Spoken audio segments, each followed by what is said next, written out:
What's good, everybody? It's full-time trip. We're back in the building. Arsenal 4, Tottenham 1 in the North London derby at the Emirates Stadium. Belt-to-ass settings all over the place, man. We are feeling real good right now. I tell you that, boy.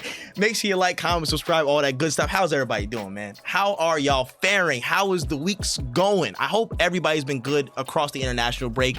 Now we're into the thick of it through till March, but we got a lot of club football, a lot of things are happening, and we start off with an absolute bang from the Arsenal. Wonderful game. Really big performance. Really big statement win. Leandro Trossard opening the score. Then Eberchi Eze at the double with the 41st and the 46th. An unfortunate goal from Richarlison from, again, a random happenstance. We'll talk about that in a second. And then Eze finishes it off in the 76th with a hat trick. Oh my goodness. What a game. What do you want me to say? What an absolute game. I'm so happy. My heart is full. Obviously, let's get the direct stuff out the way. Always in our shadow. It's the history of the Tottenham. What do we think of Tottenham? Y'all know the rest. You know what I'm saying? Like, that just fills me with pride. You already know what it is with these North London derbies, man.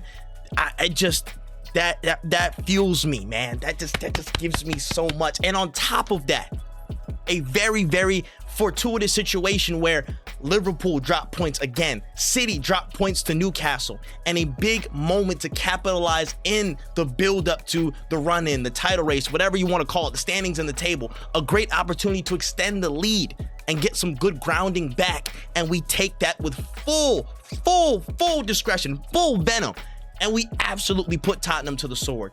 This was a wonderful day, performance, result, whatever you want to call it, top to bottom. I was absolutely loving it, man. I mean, the name of the game today was patience, and it was efficiency with the things that we had to do. It came down to that, honestly. We knew that Thomas Frank was not gonna come here and play football. You know, maybe they were gonna try and press a little bit, but the way that they were setting up with the 3-3-4-3 or 3-4-2-1, essentially going back five, the way we're gonna pen them in, they were gonna try and be compact, I'll say. But it was just what it was, man. They weren't coming to, again, try and press us nonstop man-to-man, because they would have gotten demolished. And we were going to have to face a very compact block and find solutions, find a way to create chaos, make our ways through. Albeit, funny enough, you know, most of these things didn't come through, again, set pieces. Interesting that. But, you know, I'll leave that for some other time. I thought today, to show the poise, the calm in the storm when things are going on. It's a North London derby. We're just off again the international break. There's things that we again are chopped and changed a little bit, a slightly different lineup again given the injuries and whatnot, and the absolute poise this team showed, and the absolute just quality, man. I don't know what else to like word it as, from top to bottom, showing that calmness to just get through certain passages, again ride again certain things of pressing, understanding the structure, getting ways to get around again Tottenham. Just the team play to find solutions has been fantastic. It has been absolutely fantastic, and you got to give everybody the credit that they deserve, again, from 1 to 11 for putting up performances like this. I'm so proud of this team. I'm so proud of this team. But with the name of the game being patience, you needed to wait for the moment. I mean, we made an early statement in the first, again, three minutes with that Eze scoop pass. You know what I'm saying? Spirit of Odegaard was in the building. You know what I'm saying? Spirit bomb. But the scoop pass into Eze, and then Eze smashed it. I thought he was going to, again, hit a corner or something like that. But still, the warning sign was there. The ingenuity, the little moments, the finding the right passes, picking those moments. And we steadily found our pockets, found our moments, picked them apart bit by bit, and just ran the show, man. It just played them off the park. It was two different levels in terms of performance, man. I don't want anybody to misconstrue and ever get it twisted about Arsenal. We can play football, but you see what we have to deal with. It takes two to tango. We can make that happen. But look at that. People coming to the Emirates, we got dancing shoes on, and they want to come play with Tim's. So I need people to understand that and just level set. If you're an Arsenal fan, level set your expectations, because they're always going to try and put some onus on us to play football. Well, you saw football being played today once they got broken down and opened up. We saw the same story against Atletico Madrid, but people don't understand. People always want to slate us, but there it goes, live and live in color. And the way we played through was just fantastic, man. I was really happy with the game plan. I was happy with the lineup, again, considering all the fitness tests and whatnot. I was really happy with that, and there's a lot of standout players I could name. Again, just 1 to 11, a team performance in and of itself was ridiculous, but really was proud of what I saw, man. I'm pretty sure we dominated all the stat lines as well. Let me take a quick look. 17 shots. I believe it was like 4.13 or 4.16 to like 0.06 XG. We didn't give them barely anything. They only had like 2 shots on target.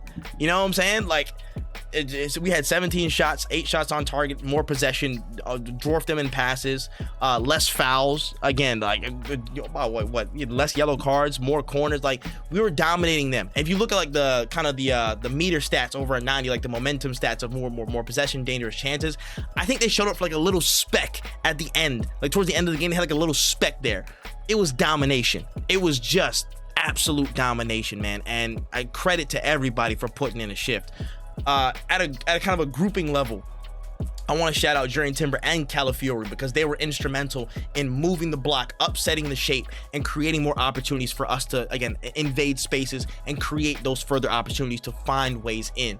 So the way that we play and the way that they're set up was really geared towards a game of patience and a game of proactivity, in the sense of Calafiori, again, finding positions to pick up and drag defenders this way and that way. Jurrien Timber making runs, making deft passes, staying right behind, I believe that was Danso and Udogie on his side. And again, just staying a little bit closer on that front, trying to occupy those spaces so Saka maybe could have another way in, or just be an outlet for Saka for those things to transpire. Like, the way we occupy and understand how to manipulate blocks is absolutely fantastic, and we're doing this without the level of physicality that comes with the Havertz, that comes with again a Gyökeres, that comes with the physical capabilities and the dribbling capabilities actually of Gabriel Jesus and people of that nature. Somebody, you know, like, bro, you understand? You know what I'm saying? Like, the way we're managing these games is fantastic, man. It's just fantastic. So huge praise to the setup, the tactics, the consistent execution of them. Big ups to Arteta, big ups to these players for making that happen. And again, I saw a lot of that proactivity again occur with the fullbacks today. So yeah, I got to give them some love on that front.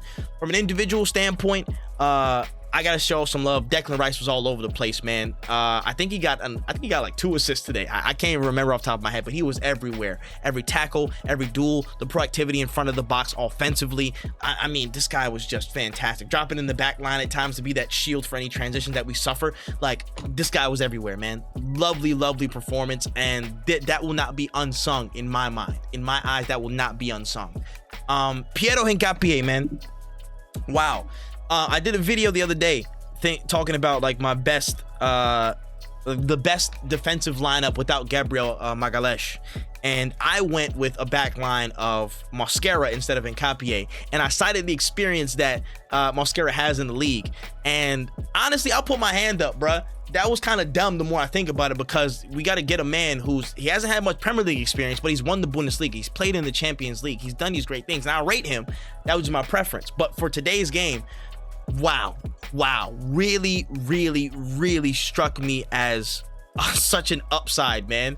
We lost Gabriel, but we may have lost some set piece threat with Gabriel. We may have lost some of that, again, like the otherworldly physicality we have from set piece offensively, but from a defensive perspective, the athleticism, the aggression, the level of reading of the game to see things out, get things cleared. Some of the athletic ass clearances I was seeing Hincapie make, wonderful. And again, super calm in possession, not afraid to get the ball pinging around and move around. It felt pretty comfortable between him and Saliba, which I enjoyed. And he showed out, man. He showed out.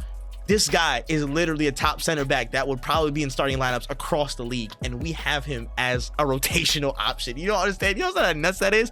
Just activate that boy's clause already. Get him in the club permanently, bro. This is a loan deal. Boy, get inside the club, bro. Get in. But lovely stuff from him. Absolutely fantastic.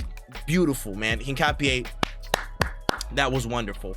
Let me shout out Mikel Merino. Yes, I want to shout out Mikel Merino, bruh. Minimal touch Merino. Listen, say what y'all want, again, with the level of physicality that we wish he would have, but he just doesn't have because he's not that type of player. he makes up for it in a lot of other ways and a lot of different moments. We saw this exact kind of scenario, not the exact same positioning, but the exact same kind of scenario at the Bernabeu last season. When somebody manipulates the shape of the opposition team, like an Odegaard that gives a pass into Merino, in that instance, I believe it was Odegaard, and he has time to look up Merino. He has time to look up, assess the shape, and maybe make a smart pass. Use his strongest asset, which I believe is his IQ, his footballing IQ, to understand what's the right moment to move. And he picks the right pass, sends it right through to Saka. Saka chips it, and we go up at the Bernabeu. In this game today, pass comes in. I forget from who from exactly, but pass comes in that after somebody, again, upset the shape, and Merino has time to think. He looks, he sees Trossard making a run. Beautiful, perfect pass into the box. In front of the box. He is such a deft passer. He is such a smart player when it comes to those little pockets and finding the right decision. And people can't discredit that. People can't discount that in my eyes. That is something that's valuable. And while we are missing the physical levels of a Havertz, of a Gyökeres that are going to press these center backs and really trouble and harry them, if you're able to upset the shape and get this man into those pockets just for one touch, one pass, if he can line it up, it gets dangerous. And you saw that. That's the first goal. That opens up the game. That creates the opportunities for the things that we saw throughout the rest of the match. That creates the dynamic shift. So, listen, I'm happy to have this man in my squad. I know his strengths, I know his weaknesses, and besides that, I'm going to back him to the hilt because he puts in performances for us. If we do the things that we can do this season, he will be a cult hero for us. Simple as that. For the efforts that he gives, he gets my admiration and respect. Shout out Mikel Merino. Another person who is absolutely a cult hero at this point, Leandro Trossard, man. A guy that was probably on the fringes of being sold, on the edges of that, for at least in the considerations in many people's eyes.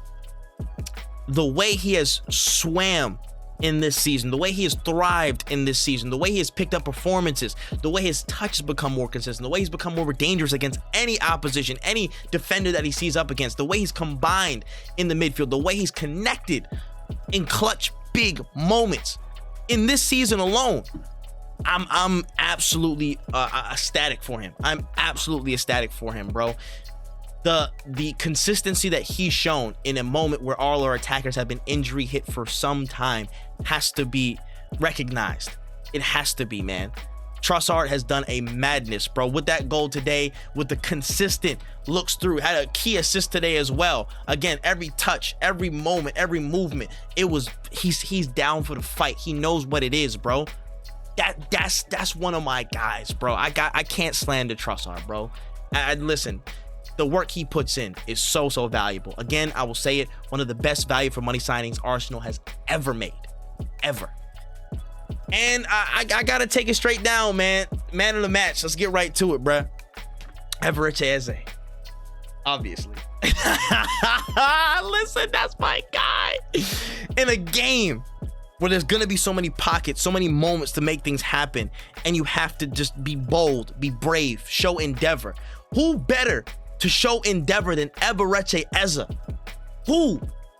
Absolutely wonderful, man. Again, the dribbles, the carries, just the individual quality. He's built for big moments. He's built for individual quality, bro. That's who he is. And I'm so happy for him, bro. That's just a storyline game. His first professional senior hat trick in his first North London derby. The first hat trick that scored in almost 50 years in a North London derby. It's the 70s. And he does it against the team that he almost signed for. Let's not talk about that. But you know what I'm saying? Like, that's what this shit's made of, bro. That shit, hook it in my veins. Hook it in my veins, bro. But he was so good, man. The touches, the attacks. I mean, listen, the defensive work as well. There was a moment late in the game where he was, again, chasing something down or chasing somebody down and had to do some real good work. This is such a great inflection point for him. Eze has been a fantastic player before he's arrived at Arsenal. And I think now is where we see him hit another level in terms of the game-breaking quality, in terms of the off-the-ball, just intensity and how he can contribute to the structure, how he can help build in the press, Again, taking some of the duties that Odegaard has been tasked with for so many years at the Arsenal, and really becoming a complete player in that sense. Taking on those moments and really taking him by the horns, honestly, and making him his own. What an absolute brilliant performance, near perfect performance at this damn game, bro. I'm so happy for him. I am so happy, and that bodes well for us, man. We just my man of the match, bro. My man of the match. You love to see it, bro. But on top of that, again, had a slew of subs. Madueke's back as well, which is great. Martinelli's on the bench, which is fantastic. Odegaard's on the edge of full recovery. Gyökeres, I think he missed a late fitness test as well, but we're gonna see them back soon. Overall, Arteta masterclass. What a game plan. What a set of again moments. Stuck it through a really pivotal game, I think, in the sense of kicking on in this very busy period where we're still recovering players and we're still getting back to the best levels. But with the circumstances that have been given, he has done a fantastic job to navigate them, to motivate these players, and to help them get to the place where they can execute to the best of their abilities on the pitch. And listen, game by game, but it's looking really good, man. I feel I have such good feelings. I've had good feelings from the beginning of the season, and I have even stronger feelings about it now. That game by game, we're taking our chances, we're making our way, and we're doing the right things, man. Kratos FC, we're gonna get ours. We're gonna get ours. But let me know in the comment section below what you thought of the match, the game, your favorite goal. There's a good little bit to choose from, I'll tell you that. Your performance of the match, your feelings going into the busy period. Bayern Munich next. Tell me your thoughts on that as well. Let me know in the comment section below. But listen, my voice slightly hurts and I gotta upload all this footage. I got goal reactions and everything, bro, so I'll post them on the channel when I can. But listen, this is a good win today, bro. We take it, we drink it in, and we move on to the next, man. We keep it rolling, bro. A lot of season left. We got to keep it going, man. You love to see it. North London's red. London's red. And it's about time we get on the whole entire league's ass, bro. It's about that time. So, game by game, we move, baby. I have been full-time Trip. That is all the time I got. And we will see each other in the next one, man. COYG. Peace.